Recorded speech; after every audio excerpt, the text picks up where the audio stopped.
Hello, my little lovebirds. TonyaTko here. And you see I'm in a pink dress, and I'm gonna let you guys take a look at that a little bit later so you guys can see me, because I've been on this fitness quest and goal, and so I have on a dress I haven't been able to wear, and so today's the first day I've been able to wear it. It's still a little tight and I have about 10 more pounds before it fits perfectly, but I'm in it now and it's pink and I'm happy and it's Valentine's Day, and I wanted to come out and do a special video for you guys for Valentine's Day. We've been talking a lot, and you know what? I'm gonna say this. Oh goodness, I don't really want to, but I'm gonna say it anyway. We've been talking a lot about love and relationships lately. And you guys know that I recently met somebody who my soul resonates with, and it's just a platonic union. But in this platonic union, I've been, oh wow, how do I put it? There's something about connecting with another human being that helps you see yourself. They say that the people we attract into our lives, we attract into our lives as a reflection of us, our fears, our hopes, our dreams, the things we're trying to hide from, the things we want to move towards. And so I had, I met somebody recently, and so yeah, what was I gonna say? This is too much. This is too much. Okay, hold on. Rewind. I never lose my train of thought ever in a video. Okay, what was I gonna say? Let me just go forward. It's. I don't know what I was gonna say. Honestly, I don't. I remember I started talking about my soul friend. I don't want to call this person a soulmate because that brings the wrong idea into people's minds. And then, also calling it a platonic union also speaks about some of the growth that I need to do as a human being. So now I remember what I was going to say. I was going to say, so recently I met a person, and and though how do I put this? I can't say that it's platonic. I can't say that it's not platonic. I can't say that it's really anything other than what it is. And me as a human being, I meditated this morning. I put up a video yesterday about meditation and how to meditate. And when I was meditating, it came to me that my journey in this life is to learn to relinquish control. And the thing about control, and you know what, my journey is going to be different than your journey, and I think that every person, if you haven't seen my meditation video, take a look at that. The whole purpose of meditation is to connect with yourself on the inside. Me personally, I'm able to get a lot of the answers that I need answered by connecting to myself in a meditative state. And so, the thing about control is such a small word, but it can weed its way stealthily through all facets, or so through many different facets of your life, which actually seem like comfort, which may seem like security, but in essence is a need to have things look a certain way, be labeled a certain way, be able to be understood in a certain way, and to conform, to fit into this mold, to be understandable, to be contained, to be in control. So that is my journey as a human being. So I wanted to say that um, as I embark upon this journey, in self-actualization, self-knowledge, self-realization, rather, I'll share my journey with you guys, and that's the purpose of today's video. We're going to talk about how to get ready for love, because even if this person, this soul friend of mine who came into my life, even if this person were, you remember I did that video, if your dream partner, dream man, dream woman came into your life right now, would you be ready? And I know that there are still some things that I need to work on to make me ready. I'm going to give you guys 7 things in this video that you guys need to take into consideration, that you need to delve into, that you need to explore in order to get yourself ready for love. Now, I am not, you know what, I am not the mistress. I don't want to say master because, you know, the feminine of master is mistress. I'm not the mistress on all things knowing about love and everything. I am not. I'm just a human being. And I happen to be very analytic. And I happen to be the type of person who can ingest information. And the way my mind works is I have the ability to, I don't want to say scour, but to delve all throughout the information, dissect it, put it back together, and then explain it to you guys. So remember when I talked about my father, and we're going to talk about that. That's going to actually be like number 7. Remember we talked about my father, and I was really stunned to find out that there were plenty things that he just had never taken the time to really investigate within himself. So, you know, I make these videos because, number one, the things that I've learned as a human being. You guys remember my book right here, Lessons from a Motherless Child, 10 Most Crucial Secrets About Love, Sex, and Self-Esteem. I learned the hard way so that you don't have to. This is my book. It's currently being written right now. It's going to be published privately, and the mailing list is down beneath this video. But what I say, the difference between me and maybe somebody else or you is that you know how babies, they're born into water and they can naturally swim? Well, I was thrust out into a world with no guidance, and so there were things that I had to navigate on my own. A lot of lessons I had to learn the hard way. So it's from learning those lessons and really taking the time to dissect the situations, because I'm no different than you. But from the videos that I put out, I'm able to help you, give you some food for thought so that you guys can think about some things and you know, and unravel some things in your own life as well. So we, you know, we have the tools, you have the tools, I have the tools. I'm here as a conduit, a catalyst, you know, a catalyst for your self evaluation, for your love evaluation, etc. And you know, I can only promise to do my very best as a human being. And as I learn more, I will share more with you guys. And as I prep myself, you know, for everlasting love, I'm going to give you guys the lessons and the mental blah blah blah, I can't think of the word, the mental whatever that goes along with that. So I did want to share with you guys, look, I got a little present for Valentine's Day today. It says Lady Alice apples, and I was like, wow, you know, it's so sweet to be the apple of somebody's eye. And I've gotten so much love and messages and texts and stuff, and this apple just really brightened my day. And you know, the box is all fancy and everything, but it's just an ordinary apple, not an ordinary apple. It's just an apple in there. But it's the presentation that was just so beautiful, and I really love that. And so I'm going to sprout these seeds and try to grow it into a tree, because I will be eating this. Remember my video, open your gifts today. I'm not going to let this apple go bad. This will be eaten before the end of the day. I just wanted to show it to you guys. So are you ready to get into today's video? Yes, I'm bringing the board out. So come, let's go, let's go, let's go, let's go, let's go, let's go. And I was going to say, you know, before I get the board, I wanted to say that before I started making this video, I sat here for the longest time. I didn't want to record the video because I was marinating in this state of, I don't know, emotional bliss. But you know, I spoke to my soul friend earlier, and we had a really deep and intense conversation.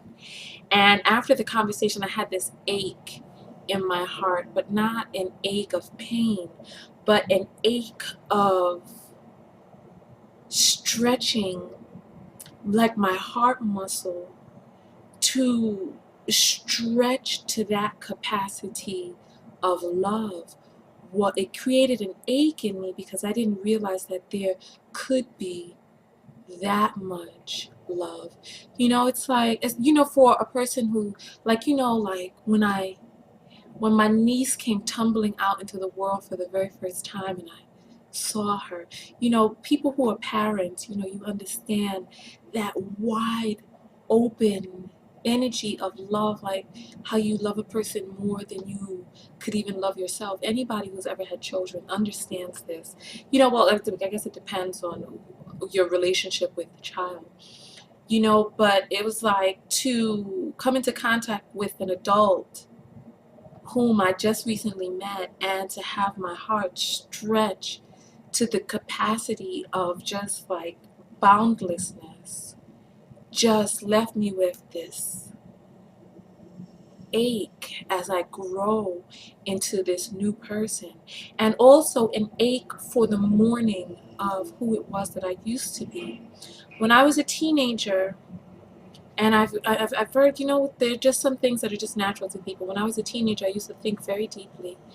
And I remember tossing and turning one night because I kept coming up with this analogy about the lamp of knowledge. Because once the lamp of knowledge shines on, in the path in which it shines, there's no way to ever obscure that ever again.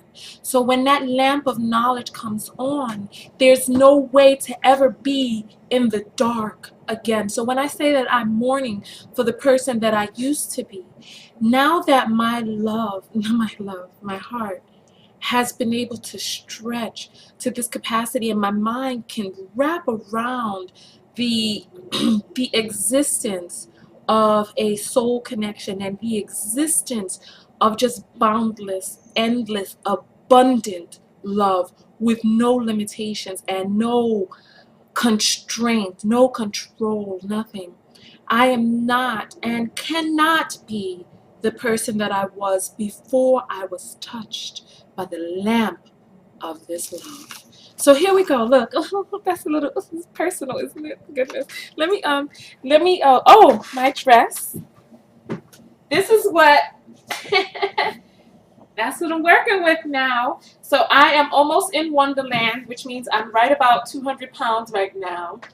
And so I am, like I said, when I get to Wonderland, I'm going to do my dance for you guys. I gotta get ready for what the dance will entail. I don't know how I'm going to do it, and I'm quite embarrassed. Okay, let me kind of close these blinds so you guys can see the board. Okay, can you see that?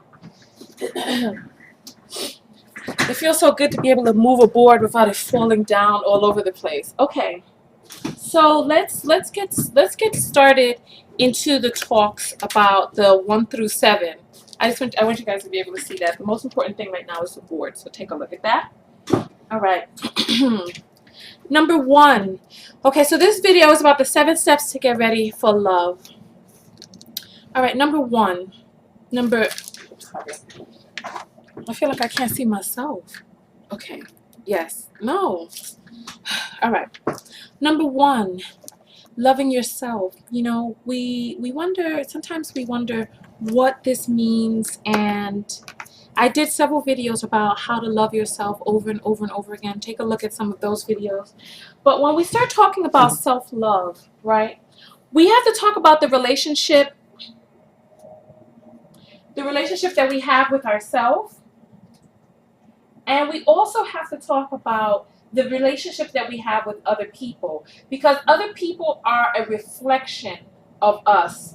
So when we start getting ready for love, we have to realize that the people that we call into our lives, the people that we summon, are going to be a reflection of us, and we have to take the time out to kind of weed through what it is about ourselves and our thoughts about ourselves and the different things that lay latent inside this book.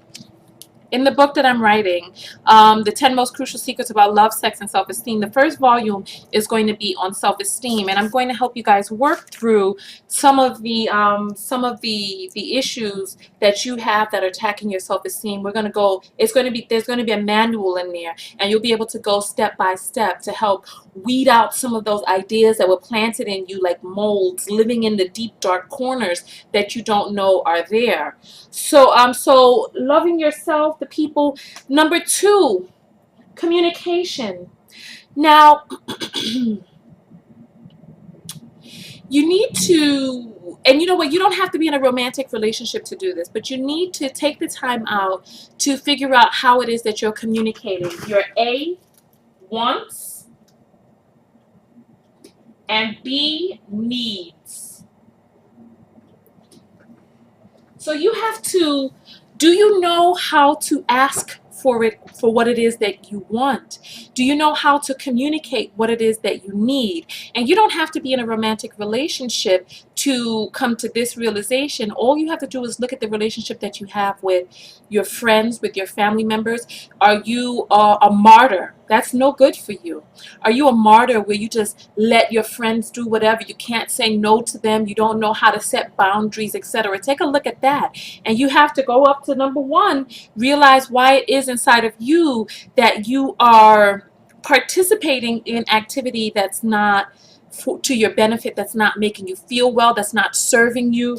So you have to learn how to effectively communicate your wants. You have to have the courage to be able to communicate your needs, and you have to be able to get a spine about it.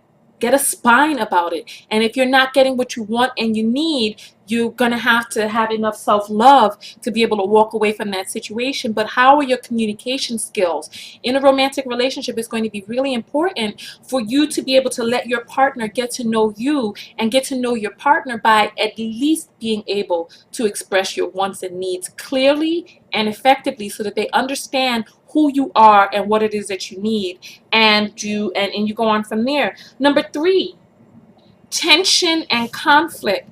You know, I love you guys very much, and to me, you can do no wrong, but there are some things that we are doing wrong. And if we have explosive tempers, that we have to find a way to work on our explosive tempers. If we need to get some counseling or something like that. So tension, conflict. Not only do you have to know how to ask for what you want and need, but you have to be able to deal with conflict that arises. Every relationship is going to have conflict. You're dealing with another human being outside of you. So there are things that you can do when conflict is small to be able to attack that. Not attack, but overcome it, learn from it, grow from it. Because you know what? Conflict is a wonderful way to become closer with your partner, become closer with your friends. Have you ever noticed that, for those of you who have like really long-term friendships, have you ever noticed that after you guys live through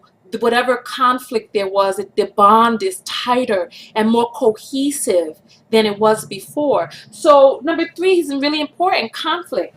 But we have to really, one thing that I want us to be very mindful of is our tempers. Do we know how to express ourselves without blowing up? Do we know how to communicate? And do we know how to handle conflict? And you don't have to be in a romantic relationship for that. You can look in your family.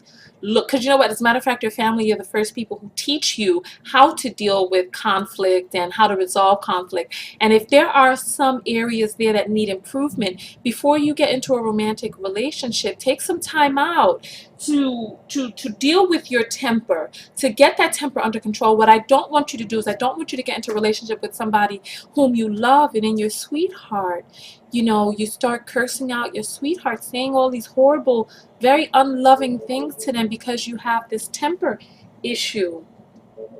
So I definitely want you to work on that. I want you to work on being able to navigate through conflict and through tensions. Wonderful, so that when you come out on the other end of it, you guys are closer than ever. And then here is a really big one. Can you see that? You see what it says? Sex. If you're going to get into a romantic relationship, you have to come to terms with your ideologies about sex, and you have to understand the importance of sex in a healthy monogamous relationship. If we're talking about going long term, I'm not talking about dating and just flinging your private parts around on miscellaneous people. I'm talking about growing with another human being. And if you're going to be in a long-term relationship, sex can become redundant. You can do everything under the sun you can do after a few years. You're doing it 3 times a week, you've probably done it in any number of which ways. But you have to kind of gear yourself up to think about what is it that you're going to do to keep sex fresh and alive. Keep it live, keep it fresh, keep it exciting. you have to be committed to trying new things. You have to be committed to exploring. You have to be committed to keeping it, keeping it live, keeping it fresh, keeping it up to date, keeping it up to speed, staying connected with your partner. They say that what? Good sex can't make a relationship last, but bad sex could sure break one up. I think that's how the saying goes. I'm not sure. But you understand what I'm saying. Sex is very important, and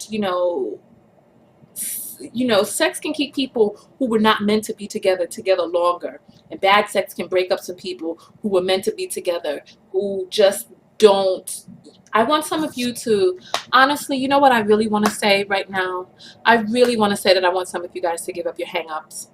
I want you to give up your hang-ups. I need you to open up your mind, and I need you to be I just need you to be open-minded. I need you to be receptive to the abundance. I don't know how to say it, the abundance of sexual connection. I need you to be able to be open-minded about wearing wigs, or performing oral sex, or getting some costumes, or trying things in different places, or trying different positions, or keeping your mind open to trying. You may not want to do a certain something all the time, but keep your mind open to perhaps partaking, on special occasions.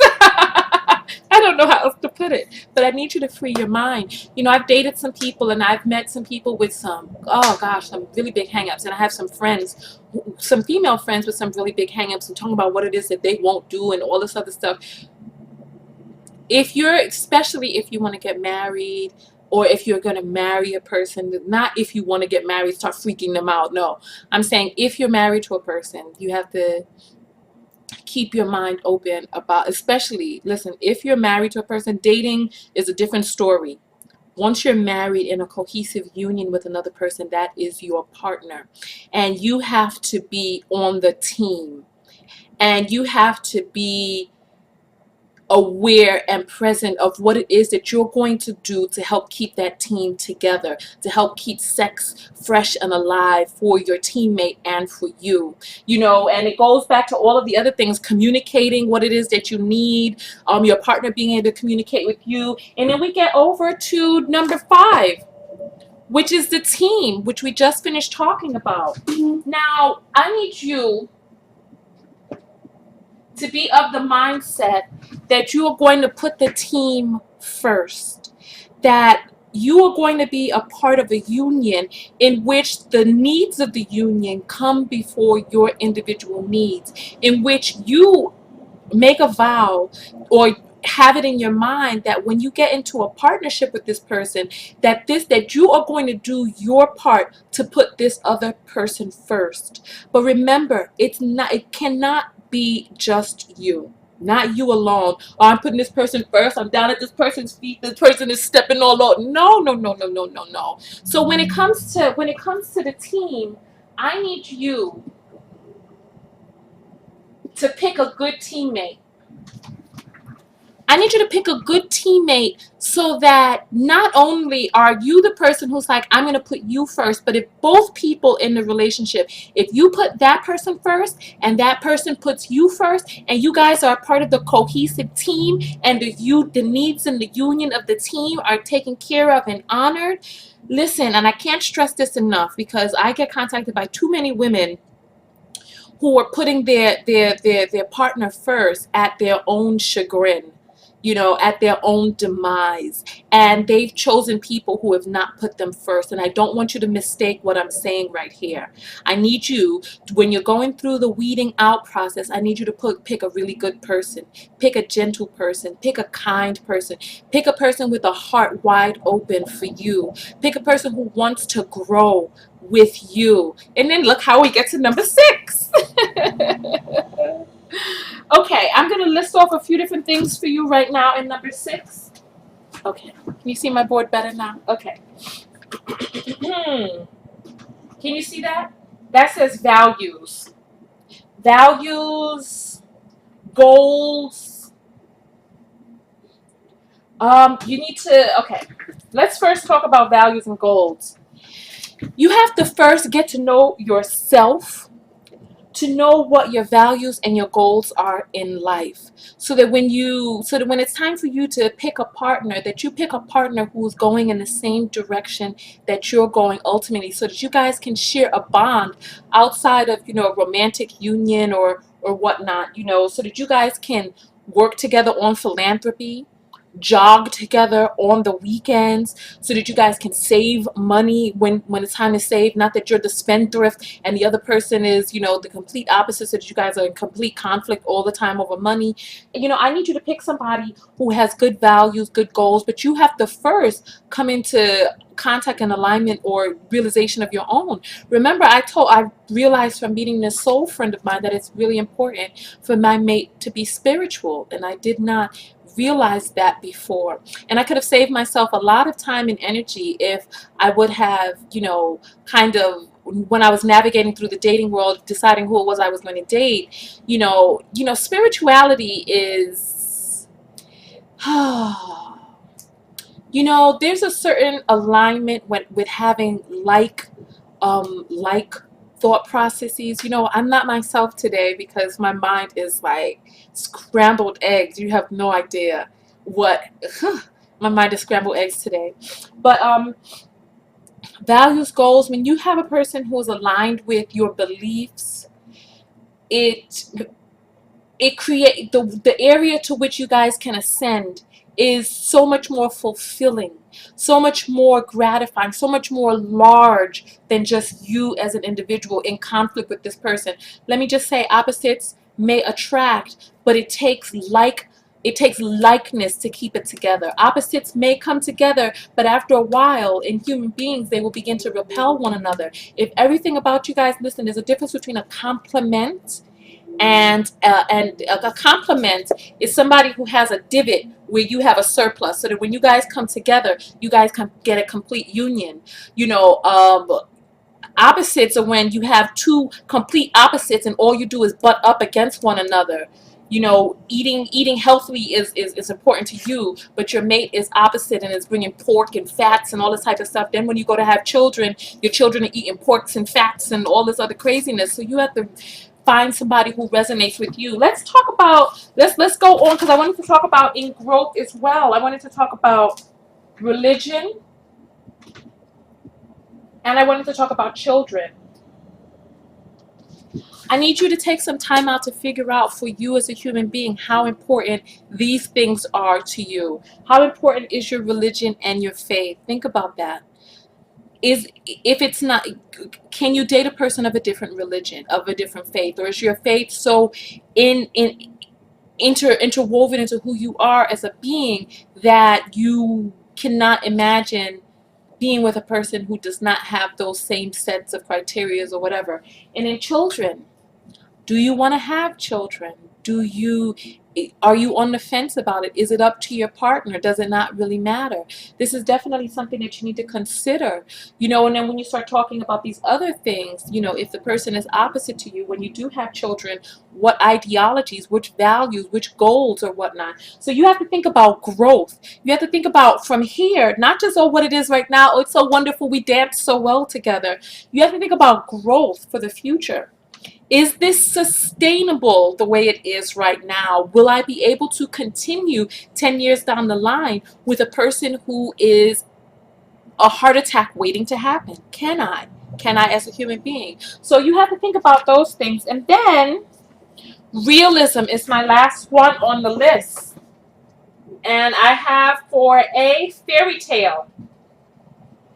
And then also role models. Okay? So we're going to talk about those in depth, and let me, I'm going to put my board back away, open back up the lights. Oh, man.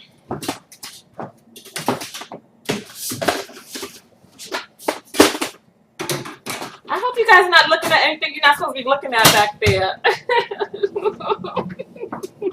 Excuse me. Fresh people. Okay, listen. Let's finish up the video on fairy tale and realism. I think that storybooks have done a gross disservice to women and what it is that we expect, you know, a relationship to look like or feel like or be like. You know, if you notice, all of those stories end after the guy and girl get together, then it's quote unquote happily ever after from there. But do you think that Cinderella and Prince Charming never had arguments? Do you think that everything was peachy every single day of Cinderella and Prince Charming's life? And I think that a lot of these fairy tales set up unreal expectations for us as women. Not only that, I find these romantic comedies to be grotesquely emotionally unreal and in essence an abuse of real life, or the abuse of the idea of real life love. You know, these romantic comedies where everything, no matter what, it's, you know, just, oh, we ascend through everything, no matter how this, that, and the other, and everything always comes together in the end, blah, blah, blah. And I think that a lot of our romanticized ideas about love and life and wanting our lives to be a fairy tale and wanting our lives to be a romance novel, so much so that we're getting with these partners, you know, to find excitement and mystery and intrigue in our and danger in our relationships. And I think that I don't think that that's healthy. I think that we have to, before we want to get, and you know, and then men with this whole Madonna whore thing, men need to take the time to, because you know what, when we start talking about sex in a long-term relationship, men are going to have to realize that, you know, you can have a woman who's freaky and does all these freaky things and still be the mother of your children, you know, so that you don't have to go out there and find the neighborhood whore to be able to satisfy your needs, because you just don't want the mother of your child to, you know, to have semen on her mouth. You know, it's like we have to get rid of these fairy tale ideas. And so you know which ones have been intertwined with your ideologies and you growing into who you are now. So you have to kind of go back in time and realize that the storybooks are fantasy. The Claire and Cliff Huxtable, they would fight. In real life, it would not be like the sitcoms. You know, you have to think about all of these ideas that are pushed on us about non-realism, you know, especially for people who were raised in families without being able to see, you know, a relationship role model at home. And so that was the last part of number 7, relationship role models.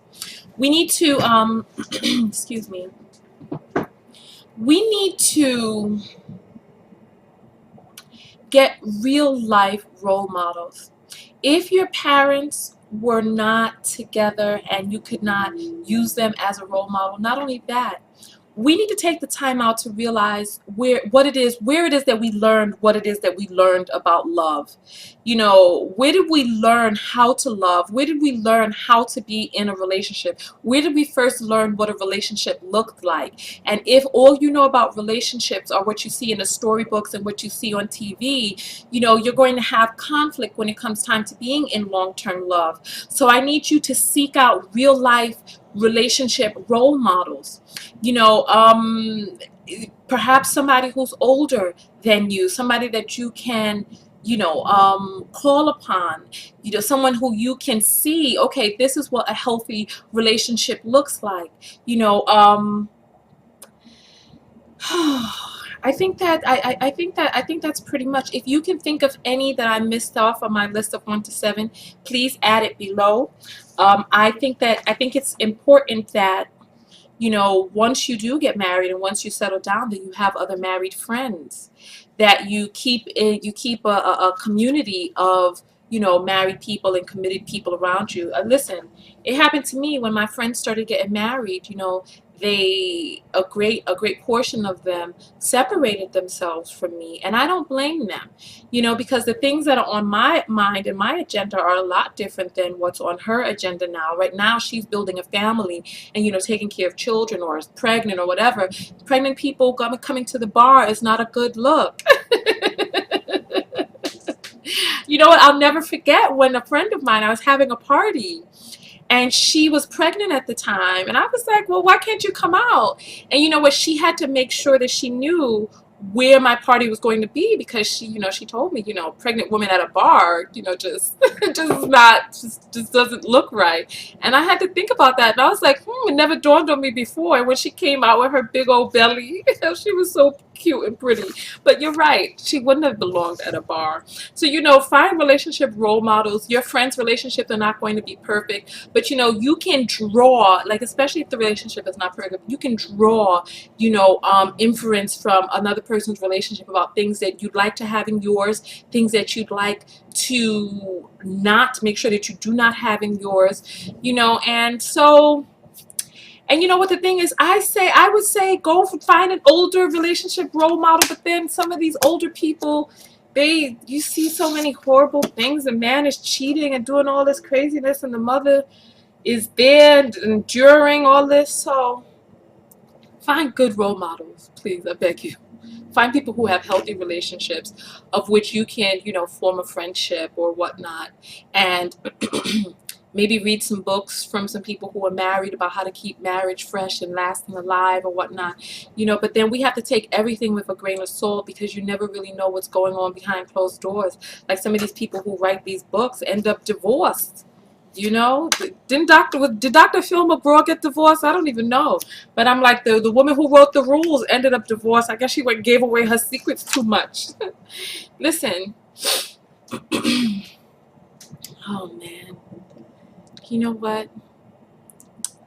I love you guys, and I just wanted to pause and say that real quick. I love you guys, and I feel so blessed to be on this journey with you all. And as I don't think that you guys are the only ones who change and grow. I'm a human being, and I'm not perfect. And I have had to work on temper issues. I grew up in a household with a West Indian father, so as you can imagine. And then I grew up in a household with a West Indian father who was a boxer, and who did not have the softness of his mother's love. I told you my father was an orphan. So, not only did he not have a father figure there for him, but he didn't have the softness of a mother's love. So when my mother passed away, it was my father had guardianship of us. And I have to take with a grain of salt what it is that my father knows about long-term relationships. Because I told you, my father was trying to tell me to get married to that person that I did not want to marry when I was, in my early 20s. So, I take it with a grain of salt now, and I look back on it and I say, you know what? I have to realize that my father did not have, and you know what, in the interview that I did with my father, he said that he looked to his older brother, for relationship inspiration. But so we have to take with a grain of salt, look at your parents and realize what their backstory is, and realize that just because your mother's getting cheated on and beat on doesn't mean that that is the way that it should be. Look at how her mother was treated. Look at your father and where he came from. And when it's time to start picking relationship role models, pick relationship role models who have a real relationship, who you can talk with and be open with. And don't be afraid to get counseling either. Don't be afraid to get therapy for yourself or with your partner. There are a lot of things that are going on around us and that happen to us mentally that need to be decompressed or debriefed or deconfigured, whatever. And so don't be afraid of counseling. Don't be afraid of delving in. Don't be afraid of navigating through your emotional baggage. So I think that that is all that I can say on the topic. I would really love your feedback on what you thought of the video. Valentine's Day. Did I do the subject justice? I am in such a blissful state of just emotional jubilation that it's hard to really do anything besides just wanting to sit here and daydream out the window. But I know that I still have work that I need to do. You can tell me below what are some of the things that you need to work on. I need to work on relinquishing control, and I'm going to start today. I've already started, but I need to start realizing what does control mean? You know, control makes me feel safe. You know, I know when I'm in control of myself, like for example, listen, I don't know, I do not drink around people whom I do not know. That in essence is a form of control for me that makes me feel safe. So I have to as a person shovel through the types of control that keep me safe and the types of control that keep me hampered. You know, I should I tell you guys this? I don't know. I don't know if I should tell you this. Okay, I'll tell you anyway. Listen. When, you know, after the conversation, I sent my soul friend a text, and you know, and I told him how this, you know, I really love what it is that we have. You know, it's so unbridled and it's so unabashed, you know, but I told him that it makes me feel uncomfortable. And it does, it does. And you know, and I think it makes me feel uncomfortable because number one, I've never felt this type of inexplicability before. I've never felt this inexplicableness before. And you know, just the abundance and the wideness and the acceptance and the freeness of it all is like it's overwhelming, you know, and I want to be able to stay in control of myself, you know, not really put myself out there, but I'm out of control, you guys. I'm out of control behind the scenes. Girls and boys, TonyaTko is out of control, head over heels in just bliss and abundance right now. And you know, so I told him that it feels uncomfortable, but I explained to him it's a discomfort like when you eat food with your hands for the first time, or when you walk barefoot. You know, there's a certain discomfort that comes along with that. Like, I don't know if you've ever eaten, like some of you who are from, you know, Africa or other other cultures in which you know you have your fufu and you eat it with your hands and whatnot. I tried that once, and it felt I had juice and everything all between my fingers, and it felt icky, right? But it felt icky at first until and this is how I explained, you know, until you come until you become one with those senses that you feel when you feel the juice between your fingers, and you feel the food on your tips, and when you feel the grass between your toes, you know, it's like the discomfort of being free. You know, like some people who wear tight jeans understand because the tight jeans keep you in, but when you take it off, you're free and you are just blah. You know, it's uncomfortable in the feeling of just wide openness, like with your shoes off in the grass. But it's only uncomfortable until you feel the sensation of that cool grass between your toes, or the pebbles beneath your feet, or the earth caressing your soul. And then you realize that the discomfort that you feel is in the fact that you've been socialized. You've been socialized to distance yourself from emotion, distance yourself from sensation with a fork, stabbing your food. Think about how violent that is. You take a fork and you stab your food with it. People in Japan know because they have their ohashi that caresses their food and brings it to their mouth. But if you think about even with the ohashi, there's a distance there. But when you touch the food and you get into contact with your senses, and you realize that the discomfort you feel is one that's been programmed into you, socialized into you by culture and experiences and baggage, etc. Like if you think about children just love wide open, free. They could meet a person very first day and say I love you, and they mean it, and you hug them and you feel the wide open love inside of them. But somewhere along the line, somewhere in our lives, we've been taught to fear the off-kiltering of love.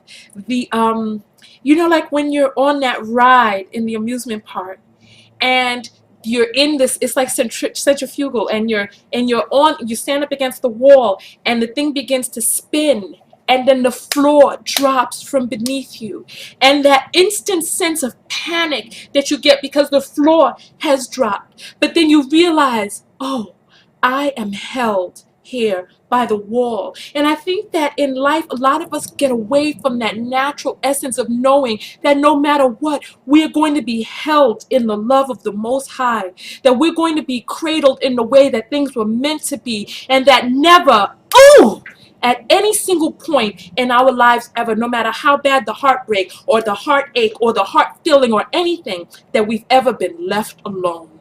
And I think that when we come back into connection with our pure essence and tap into that love divine, when we realize that no matter what, we're going to be okay, then we realize that every single heartbreak that we've ever had in the past has led up to this point, and that never once have we ever been alone, but we've still been cradled. Still been stuck here. We've had the unending, that agape. We've had that comforting, consoling, covering love of the Most High holding us here all along. So I don't want anybody to be afraid of putting yourself out there. People ask me what it is that they should do, and you have to tap into your inner self, but then there are some lessons that you're just going to have to learn. When I was 14, I wanted nothing more than to be 35. I had an old soul. And I wanted to be 35. I used to lie. When I was in my 20s, I used to lie and tell people I was in my 30s. Just because that's how I felt. People didn't believe me. They didn't believe me, but they had to, because I was firm. And people would like, why would you lie to be older? What woman does that? But it was like, I wanted to be 35 from the time that I was 14. But do you know what? Let me explain something to you. There were things that I had to go through to help me gain the understanding and the knowledge that I have today. There were heartaches that I had to go through. I had to be used for sex in order to understand that sex is not the worst thing that can happen to a woman. When we talk about, remember, my issue is control. Like the 7 years that I spent celibate to keep myself in control so that nobody would ever use me. And then I brought a person into my life who did use me. He did all the right things, but I knew in my gut that something was the matter. But I had to go through that in order to learn, listen, I'm still alive. I got used, and what? I'm here. It was protected, it was consensual, and I'm still here afterwards, hit and run or not. I'm still here. That does not define me, and I do not begin and end with what it is that he thinks is my worth. Do you understand what I'm saying? So there were things that I had to go through. I didn't become the woman that I am today by skipping on ginger lollipops and cotton candy clouds. I did not. I became the woman that I am today because I got tossed out there into the ocean and I had to learn to swim. Honeys, I had to learn to swim. So I'm here today because there are certain things that I went through, and I can impart my knowledge upon you too. Listen, remember my book, Lessons from a Motherless Child, 10 Most Crucial Secrets About Love, Sex, and Self-Esteem. I had to learn the hard way. Why? So that you don't have to.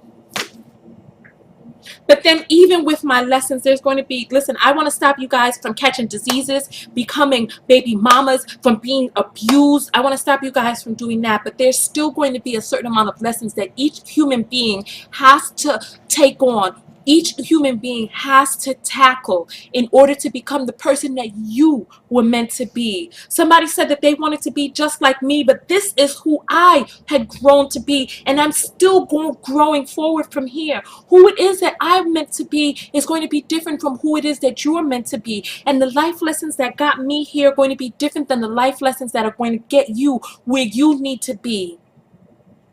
Do you understand what I'm saying? So take your life lessons, live your life, and just like that ride at the amusement park with the centripetal force, remember, you are never left alone. You are never just wafting out there. You are still held in the gravity. Listen, oh goodness. You're still held in the gravitational pull of universal love. Honeys, you will never, ever be alone. You will never be left. You will never be dropped off, and you will never be abandoned, because you are always connected to that most high source.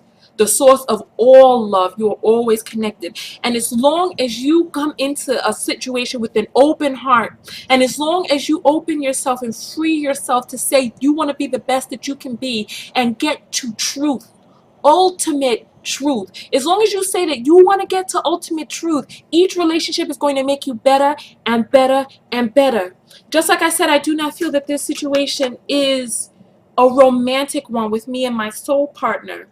This is a situation in which I can grow into the woman that I'm meant to be, so that when it's time for me to find, to come into contact with my soulmate, all of these little things, all of these little things that I needed to tweak and to upgrade and to just, I just can't help it. All of these little things. Oh gosh. Every time I think about it, I can lose my train. I can lose my train of thought. Listen, all of these little things that needed to be, I can't think of the word. But let's use the word bettered.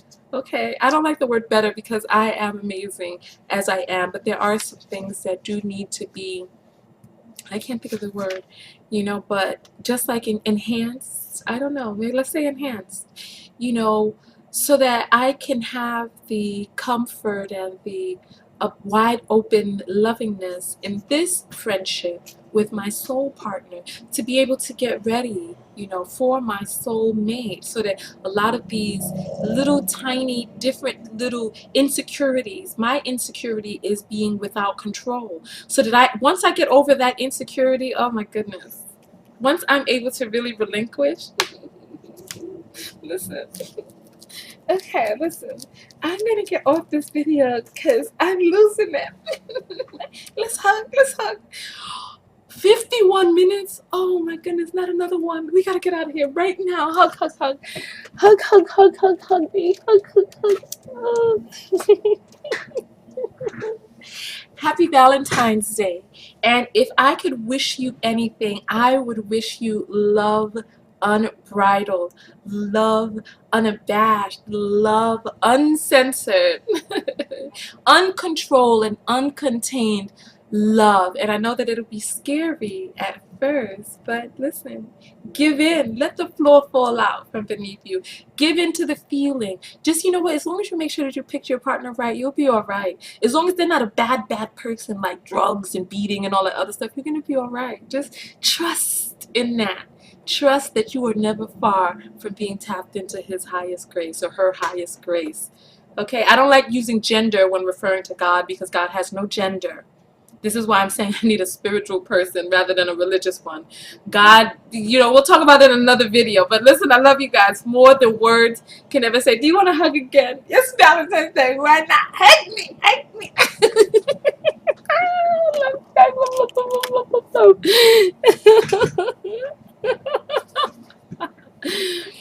Now go out there and what? Love one another. Yes. But most importantly, what? Yes, love yourself. And it's from that love, that all else, unfolds. So go out there and love each other. Most importantly, love yourself. Find me all over the internet. Down below the video are all of my contact information. I'm on Facebook.com/TonyaTko show, Twitter.com/TonyaTko. Come over to TonyaTko.com and we'll be in touch. Okay, I love you guys. Hug. And remember, that's Tonya with an O. Tonya. Peace.